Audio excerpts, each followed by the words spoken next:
Start in the name of Allah, who is the most beneficent and the most merciful. Assalamu alaikum. My name is Nayantara and I am the student of BS English from 4th semester. Today I am going to discuss the topic of my presentation, that is the reading a short stories. Before the explanation of this topic, let's see its contents that will be further described in detail. Definition, background of short stories, purpose, elements, benefits, strategies. सबसे पहले हम इसकी definition को देखेंगे. So let's start. Short story means a delineation of different social and practical experiences that the writers or the speakers create to amuse people. Short story जो होती है उसमें राइटर्स या स्पीकर्स जो होते हैं वो डिफरेंट अपने सोशल और प्रैक्टिकल एक्सपीरियंसेस को डिस्क्राइब करते हैं लोगों को खुश करने के लिए या फिर उनका दिल बहलाने के लिए, to amuse people. So, or we can say it's a story with a fully developed theme but significantly shorter and less elaborate than a novel. Story जो होती है उसमें थीम फुली डिवेलप्ड होता है बट ये लेंथ में और एलिब्रेशन में जो है ना नॉवल से कम होती है. The next point is the background of short stories.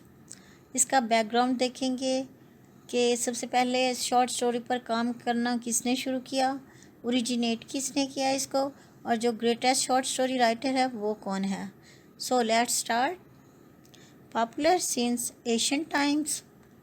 ज़माने कदीम से ही शॉर्ट स्टोरी जो है वो पॉपुलर थी. ट्रेडिशनली सुनी और सुनाई जाती थी. Known as mythology, folklore and fables. Short story को मिथोलॉजी या फिर फोकलोर और फेबल्स के नाम से भी जाना जाता है. The pioneer of short stories Charles Brockden Brown. जो चार्ल्स ब्रॉगडन ब्राउन है वो इसके पायनियर के तौर पे जाना जाता है जिसने सबसे पहले इस पर काम करना स्टार्ट किया था. ओरिजिन जो हुआ था स्टोरी का by Edgar Allan Poe. Edgar Allan Poe ने इसको ओरिजिनेट किया था. And Anton Chekhov is known as the greatest short story writer. जो एंटन चेकॉफ है वो ग्रेटेस्ट शॉर्ट स्टोरी राइटर के तौर पर जाना जाता है. शॉर्ट स्टोरी जो है यूजली उसमें जो वर्ड्स यूज़ होते हैं वो लिमिटेड होते हैं. Usually written in 2000 to 10,000 words. Limited number of characters होते हैं एंड सिचुएशंस होती हैं. Short story declared better than a novel. Short story को बेटर डिक्लेयर किया गया है नॉवल से. Presents a single significant episode. Usually ये एक एपिसोड पे मुश्तमिल होती है और उस ज़्यादा डिटेल में नहीं होती, शॉर्ट होती है. Create a single dynamic effect. ये सिंगल डायनामिक इफ़ेक्ट क्रिएट करती है. The next point is the background of short stories. इसका बैकग्राउंड देखेंगे कि सबसे पहले शॉर्ट स्टोरी पर काम करना किसने शुरू किया, ओरिजिनेट किसने किया इसको, और जो ग्रेटेस्ट शॉर्ट स्टोरी राइटर है वो कौन है. So let's start. Popular since Asian times. ज़माने कदीम से ही शॉर्ट स्टोरी जो है वो पॉपुलर थी. ट्रेडिशनली सुनी और सुनाई जाती थी. Known as mythology, folklore and fables. Short story को मिथोलॉजी या फिर फोकलोर और फेबल्स के नाम से भी जाना जाता है. The pioneer of short stories Charles Brockden Brown. जो चार्ल्स ब्रॉगडन ब्राउन है वो इसके पायनियर के तौर पे जाना जाता है जिसने सबसे पहले इस पर काम करना स्टार्ट किया था. ओरिजिन जो हुआ था स्टोरी का by Edgar Allan Poe. Edgar Allan Poe ने इसको ओरिजिनेट किया था. And Anton Chekhov is known as the greatest short story writer. जो एंटन चेकॉफ है वो ग्रेटेस्ट शॉर्ट स्टोरी राइटर के तौर पर जाना जाता है. शॉर्ट स्टोरी जो है यूजली उसमें जो वर्ड्स यूज़ होते हैं वो लिमिटेड होते हैं. Usually written in 2000 to 10,000 words. Limited number of characters होते हैं एंड सिचुएशंस होती हैं. Short story declared better than a novel. Short story को बेटर डिक्लेयर किया गया है नॉवल से. Presents a single significant episode. Usually ये एक एपिसोड पे मुश्तमिल होती है और उस ज़्यादा डिटेल में नहीं होती, शॉर्ट होती है। Create a single dynamic effect, ये सिंगल डायनामिक इफ़ेक्ट क्रिएट करती है। Come to the next point, the purpose of short stories. The first one is the cultural enhancement. जैसा कि हमने पहले डिस्कस किया है कि जो राइटर्स और स्पीकर्स होते हैं वो अपना डिफरेंट सोशल और प्रैक्टिकल एक्सपीरियंस डिस्क्राइब कर रहे होते हैं, जिसमें कस्टम्स, ट्रेडिशंस, लिविंग स्टाइल, ये सारा कुछ जो कि कल्चर का हिस्सा होता है उसमें शामिल होता है। किसी ना किसी तरीके से कल्चरल इन्हेंसमेंट हो रही होती है। The second one is the linguistic ideal. Linguistic, as we all of aware from this term that linguistic is the name of the scientific study of language. So जो language इसमें use हो रही होती है वो precise होती है, free of ambiguity होती है and clear in structure होती है. The third point is conceptual training. Conceptual training में क्या हो रहा होता है? Understanding of concepts, and we learn conceptual knowledge through reading, viewing, listening, experiencing. The fourth point is the addition of linguistic competency.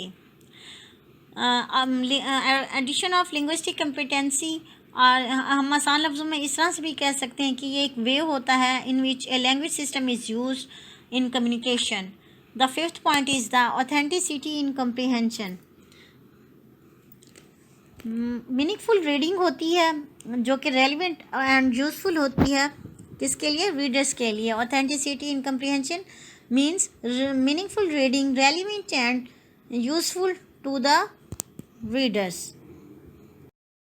Elements of short stories. Elements of short stories में सबसे पहले title आ जाता है। Title most important component है, क्योंकि title से ही हमें story का आइडिया हो जाता है कि स्टोरी में क्या डिस्कस किया गया है। लाइक अगर हम एक स्टोरी का टाइटल लेते हैं लाइक यूनियन इज स्ट्रेंथ, तो इससे में इसके टाइटल से ही पता चल रहा है कि स्टोरी में यूनिटी के बारे में डिस्कस किया गया है। सेकंड नंबर पे आ जाते हैं इसके करैक्टर्स। करैक्टर्स मोस्ट इम्पॉर्टेंट होते हैं, और करैक्टर्स को क्या फर्दर 2 पार्ट्स में डिवाइड किया जाता है, major character and minor character. Major character और माइनर करैक्टर में। उसके बाद आ जाता है प्लॉट। प्लॉट जो होता है फर्दर डिवाइड किया जाता है इनटू सेवरल पार्ट्स में, दैट आर द एक्सपोजिशन और setting, rising action, and then the climax, falling action, resolution. So सबसे पहले हम डिस्कस करेंगे एक्सपोजिशन और सेटिंग को, कि एक्सपोजिशन और सेटिंग क्या होता है। टाइम एंड लोकेशन होती है in which story take place. Rising action heightened situation होती है to develop the reader interest. Climax जो होता है वह क्रूशियल पॉइंट होता है। फॉलिंग एक्शन जो होता है वो मूवमेंट टू नॉर्मेलिटी की तरफ होता है, और रेजोल्यूशन में सेटलमेंट ऑफ डिस्प्यूट्स हो रही होती है। अगर हम एक इसकी एग्जांपल के लिए स्टोरी ले लेते हैं लाइक यूनियन इज स्ट्रेंथ, तो सबसे पहले जो इसमें एक्सपोजिशन और सेटिंग जो होगी वो ये होगी कि once there was an old man. अब इसमें नेम ऑफ मेन कैरेक्टर का भी आ गया। He had 3 sons, they lived in a village. Village name, name of location आ गया, and their names were, son में जो थे वो माइनर कैरेक्टर में इंक्लूड होंगे। वन मॉर्निंग, यहाँ पे टाइम टोल्ड किया गया है, टाइम को बताया गया है, and the old man was worried, name of issue है। उसके बाद आ जाता है सेकंड पॉइंट, राइजिंग एक्शन। अब राइजिंग एक्शन में क्या हो रहा है, अगर हम स्टोरी की एग्जांपल ले लेते हैं, the old man calls his sons. अब जो है ना, ओल्ड मैन अपने बेटों को बुलाता है। क्यों बुलाता है? वाई नो बॉडी नोज, कोई भी शख्स नहीं जानता। यहाँ पे सस्पेंस क्रिएट हो रहा है कि वो क्यों अपने बेटों को बुला रहा होता है। अब उसके बाद आ जाते हैं एग्जांपल ऑफ क्लाइमैक्स पे। जो क्लाइमैक्स है, जैसे कि हमने पहले पढ़ा है कि जो क्लाइमैक्स होता है वो क्रूशियल पॉइंट होता है, जैसा कि जिसमें रीडर्स बिल्कुल कुछ भी नहीं जानते कि यहाँ क्या होने वाला है। अब अगर हम यूनियन स्ट्रेंथ की मिसाल लेते हैं, एग्जांपल इसकी अगर हम लेते हैं, जैसे कि the old man asks his sons to collect the sticks. The suspense create a tension in story. इसमें सस्पेंस ये क्रिएट हो रहा है कि जो ओल्ड मैन है वो स्टिक्स कलेक्ट करने के लिए अपने सन्स को, बेटों को क्यों कहता है। अब फॉलोइंग एक्शन की एग्जांपल देख लेते हैं कि the old man teach the lesson of unity. अब फॉलोइंग एक्शन जो है, जैसे कि हमने पहले पढ़ा है कि मूवमेंट होती है टू द नॉर्मेलिटी की तरफ। अब इसमें क्या है फॉलोइंग एक्शन में कि जो ओल्ड मैन है वो क्या कर रहा है, teach the lesson of unity, अपने बेटों को यूनिटी का लेसन दे रहा होता है। अब एग्जाम्पल ऑफ रेजोल्यूशन या फिर एंड भी हम इसको कह सकते हैं। रेजोल्यूशन की तरफ जब आता है तो द ओल्ड मैन्स जो सन्स होते हैं लर्न टू बी यूनाइटेड, तो ऑल स्टार्टेड लिविंग हैप्पीली। अब क्या है कि रेजोल्यूशन जो होती है मे बी हैप्पी भी हो सकती है, नेगेटिव, न्यूट्रल एंड ट्रेजिक भी हो सकती है। अब अगर हम यूनियन स्ट्रेंथ को ही ले लें तो इसमें जो इसका एंडिंग पॉइंट था वो ट्रेजिक था। As in union strength the hero died.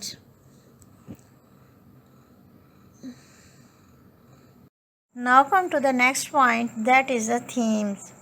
इस डिफरेंट स्टोरीज़ में डिफरेंट थीम्स यूज़ हो सकते हैं, जैसा कि love, friendship, relationship of human being, man and nature, hated, jealousy, forgiveness, resilience, etc. Now come to the next point, benefits. Stories, short story के कुछ ना कुछ बेनिफिट्स भी होते हैं, like memorability, rhythmic resources, motivating material. Story का हर story में एक लेसन होता है जो कि हमारे लिए मोटिवेशन का बायस बनता है।